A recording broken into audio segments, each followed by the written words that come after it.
हाँ जी, तो गाइज़ अस्सलाम वालेकुम। तो गाइज़ ये रही हमारी 13 प्रॉब्लम। इसमें वो कहता है the power observed by the box. Statement में वो यही चीज़ कह रहा है, the power observed by the box in figure is, यानी जो फिगर आपको नीचे दी गई है वो मैं फिगर ड्रा नहीं मैंने इसलिए की क्योंकि वो हमारे किसी काम की नहीं है। आप चाहते हैं तो चले मैं ड्रा कर देता हूँ। ये देखें इस तरह से वो बनी हुई है। तकरीबन एक बॉक्स है, ठीक है, उसके साथ एक वोल्टेज सोर्स उन्होंने कनेक्ट किया हुआ है छोटा सा, +-4e⁻t, ठीक है, ये चीज़ है मेरे अजीज़, ये आपके लिए ड्रा किया है तो आप गुजारा कर लीजिएगा इस शेप से भी, ठीक है। तो वो कहता है the power observed by the box, यानी इस जो बॉक्स है यानी एक बैटरी होती है, कोई ना कोई बैटरी अटैच की होती है इन्होंने वोल्टेज के साथ। तो वो कहता है इसने कितनी पावर ऑब्जर्व की है, 2e⁻²t वाट, ठीक है, ये इसने पावर ऑब्जर्व किया। वोल्टेज जैसा कि आपको इसमें मेंशन नज़र आ रहे हैं तो ये आप वोल्टेज भी लिख लें, 4e⁻t वोल्ट, ठीक हो गया।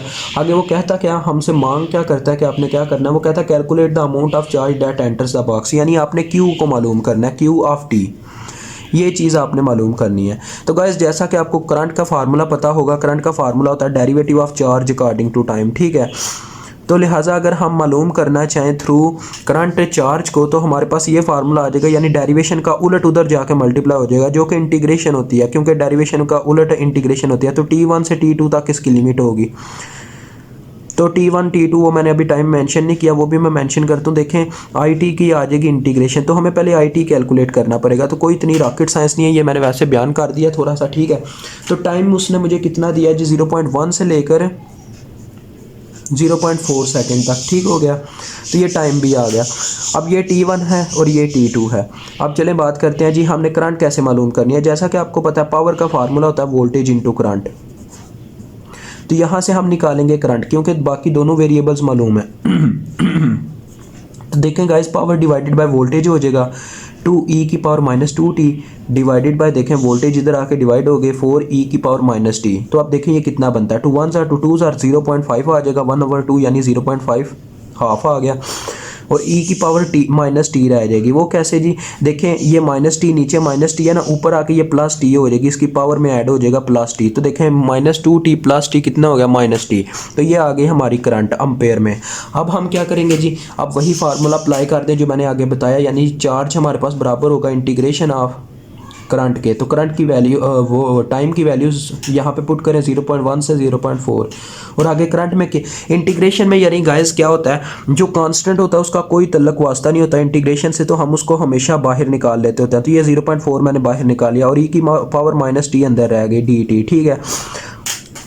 अब इसकी इंटीग्रेशन कैसे लेनी है, जिन बच्चों को नहीं पता उनके लिए काफ़ी इजी स्टेप है, मैंने बनाया हुआ है कि मैं ज़्यादा डीप नहीं जाता मैथ में। एक दफ़ा आपने इसको वैसे का वैसे लिखना होता है e⁻t को इंटीग्रेशन में। तो और उसके बाद जो कांस्टेंट यहाँ पे मौजूद होता है ना, देखें t के लिहाज से डेरिवेशन ली जा रही है और यहाँ पे t मौजूद है, इसके साथ कौन सा लफ्ज़ मौजूद है, यानी कौन सा नंबर मौजूद है, -1। तो उस -1 से आपने डिवाइड करवा देना है बटे में, ठीक है, और यहाँ पर लिमिट्स लगा देनी है जब लिमिट्स दी हों। तो देखें ये लिमिट्स आ गई। तो गाइस बात इसी तरह से ही है कि जो इसके साथ कांस्टेंट मौजूद होता है उससे हमेशा डिवाइड करवा दिया जाता है। अगर डेरिवेशन हो तो पीछे मल्टीप्लिकेशन होती है, ठीक है। अब देखें क्या आएगा, वो तो हो जाएगा -0.5। अब अंदर हम लिमिट्स पुट करेंगे, देखें e⁻t का मुराद है -0.4 आ गया, upper limit minus lower limit, -e⁻−0.1 हो गया, ठीक है। यानी इनकी वैल्यूज़ मैंने पुट की हैं टाइम की जगह। अब आप इसको अपने कैलकुलेटर पे पुट करके फाइंड आउट कर सकते हैं, कोई पीछे रॉकेट साइंस नहीं रहेगी, काफ़ी सिंपल होगा क्वेश्चन।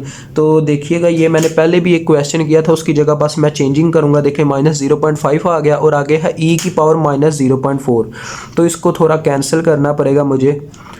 तो e की पावर आ गई जी -0.4, ठीक हो गया। देखें -0.4 हो गया। आगे नेक्स्ट मैं 1 की जगह भी पुट करूँगा। देखें अब e लेने के लिए अल्फ़ा और यहाँ से e आ जाएगा नीचे से, ये आपको पता है यहाँ पे e होता है, और ऊपर मैंने पावर लेने के लिए ये इस्तेमाल करना। अब मैंने बोला है कई वीडियोस में आप कोशिश करें ये वाला कैलकुलेटर ख़रीद लें, अगर आपके घर में है तो बेस्ट लक यार, आपके लिए आसानी है क्योंकि ये आगे काफ़ी काम आने वाला है।